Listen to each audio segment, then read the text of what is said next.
Hola, bienvenidos nuevamente a la Escuela Dominical de la Iglesia Bautista Gerrel. Vamos a empezar una nueva etapa leyendo el libro de Isaías y examinándolo poco a poco en estas lecciones que van a estar adelante. La lección de hoy se llama Dios acusa a su pueblo. Y en esta ocasión vamos a ver los capítulos 1, 2 y 3 para poder entender mejor lo que Dios nos quiere decir. En Isaías 3:13 dice: el Señor está en pie para litigar, está a punto de juzgar a su pueblo. La verdad central en esta lección es que Dios acusa a su pueblo de haberse rebelado y de las formas que tenían para adorarlo. Les llama a considerar, a obedecer y a recibir el perdón de sus pecados. En la actualidad muchos de nosotros hemos visto que en la sociedad se usa mucho el cohecho o el soborno, algunos le llaman coima, otros mordida, ¿verdad? Pues créanme que 7 siglos antes de Cristo, el pueblo de Israel, el pueblo de Judá específicamente, trataban de zafarse siendo religiosos y ofreciendo sacrificios para sobornar a Dios. Dios dice en Isaías 1:11: ¿de qué me sirve la multitud de vuestros sacrificios? En 1:13 dice: no me traigáis vana ofrenda. El incienso me es abominación. Los días de reposo, las fiestas solemnes, el convocar asambleas, todo eso se veía que el pueblo de Dios lo estaba haciendo como una mera rutina y queriendo agradar a Dios en medio de una abominación y apostasía total. Isaías nos va a decir de muchas formas en sus escritos que Dios, en su calidad de santo, en su santidad, está más allá de las costumbres o formalidades que parecen adoración. Él requiere una vida piadosa, requiere arrepentimiento sincero y abrir nuestro corazón para escuchar su verdad. Vamos a ver la parte 2 de este estudio, hermanos. Dios va a presentar en esta parte la acusación, va a decir de qué los acusa. Para esta parte veamos Isaías 1 del 2 al 6. Primeramente Dios invoca y dice: oíd cielos y escucha tierra. Son los testigos de lo que va a pasar en esta acusación. Dios es el acusador y el pueblo es el acusado. Dios se va a presentar como padre porque dice: crié hijos y los engrandecí. La naturaleza de Dios no permite el pecado. Habla como un buen padre que fue decepcionado por sus hijos porque les dio todo, les dio su mejor esfuerzo, los crió para ser obedientes, pero están fuera de la voluntad de Dios. También en el versículo 3 dice: el buey conoce a su dueño y el asno el pesebre de su amo.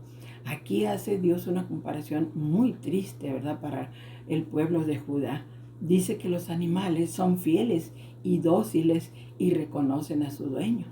Pero los hombres, el pueblo de Judá, dice, con sus irresponsabilidades y actitudes de desobediencia, no superan a estos animales que son seres inferiores. En el versículo 4, Dios lanza un ay. Dice: ay, nación pecadora, pueblo cargado de iniquidad, descendencia de malhechores. Aquí los está acusando de una apostasía completa. ¿Qué es la apostasía, hermanos? La apostasía es el abandono voluntario de la fe. El pueblo de Dios había abandonado voluntariamente a Dios. Entonces por eso Dios los acusa. Esta es la acusación. Es culpable de ser un arrogante y un rebelde. Todo el pueblo es acusado de esto. Arrogante y rebelde contra Dios, contra su Creador, contra su Padre. Y en el versículo 5 y 6 va a decir las consecuencias de esta apostasía. Dice: ¿para qué van a ser golpeados? O sea, este pueblo está siendo golpeado. Todos debían de responder a esta pregunta en forma individual y como pueblo.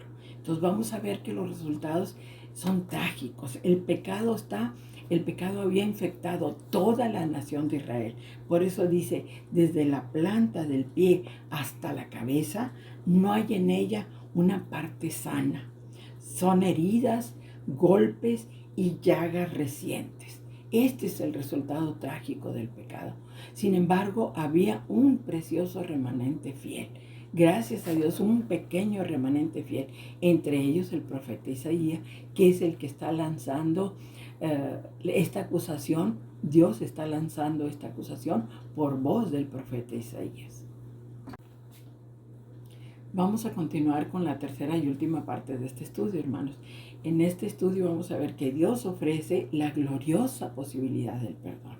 Aquí en los versículos del 1, en el capítulo 1, del 16 al 20, nos va a invitar a dejar la rebelión y la hipocresía, la apostasía, aunque Dios no minimiza el pecado ni lo pasa por alto, ¿verdad? Pero siempre está dispuesto a buscarnos. Dios quiere restaurar la comunión con su pueblo. Dice el versículo 16, lavaos, limpiaos, quitad la maldad de vuestras acciones de delante de mis ojos. Dejad de hacer el mal. O sea, Dios los invita a dejar esa hipocresía que tenían en el culto y en los holocaustos y en las ofrendas, y que vuelvan a Él de manera sincera. Ellos habían adoptado las costumbres de los pueblos vecinos. En ese entonces sus vecinos eran Siria, Asiria y Egipto, y buscaron ayuda de ellos. Tanto el reino del norte como el reino del sur buscaron ayuda de ellos en vez de buscar ayuda de Dios. Y al buscar esa ayuda de esos reinos, adoptaron las costumbres paganas. Por eso les dice, quítense de esa maldad, quiten esa apostasía de en medio. También en el versículo 17 les dice, aprendan a hacer el bien. El bien no cumplido, hermanos, es igualmente pecado.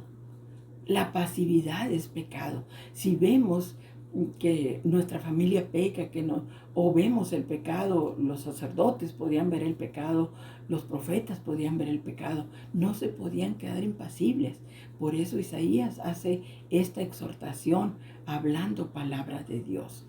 En el versículo 18 dice, venid luego y estemos a cuentas. Vamos a razonar juntos.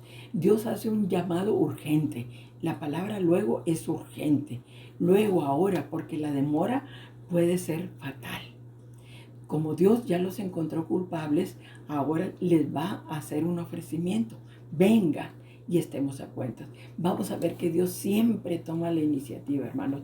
Nunca va a ser la iniciativa del hombre acercarse a Dios. Les dice, si vuestros pecados fuesen como la grana, como la nieve serán emblanquecidos. Si fuesen como el carmesí, vendrán a ser como blanca lana.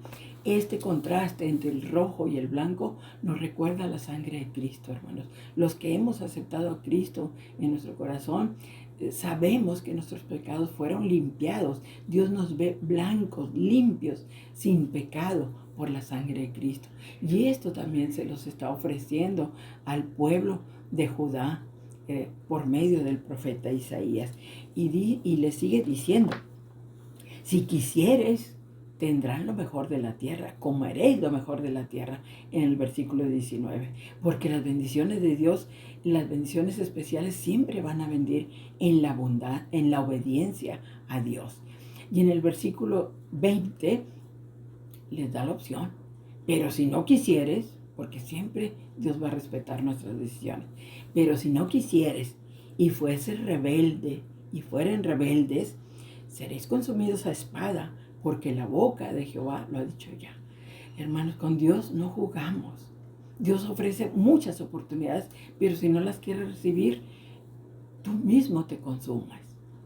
Tú mismo te condenas a juicio, porque mucha gente dice, ¿por qué si Dios es tan bueno, permite? No, más bien, ¿por qué no nos acercamos a Dios tan bueno que nos puede limpiar, nos puede ayudar, nos puede bendecir?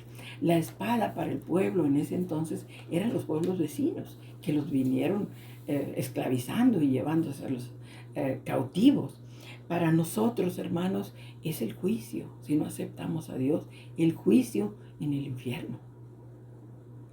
Entonces, hermanos, vamos a aceptar esa bondadosa oportunidad que hace Dios, como se la hizo al pueblo de Israel. Vamos a aceptarla nosotros también, porque Dios sentencia. Si quieres, recibe el bien, pero si no, tú sabrás.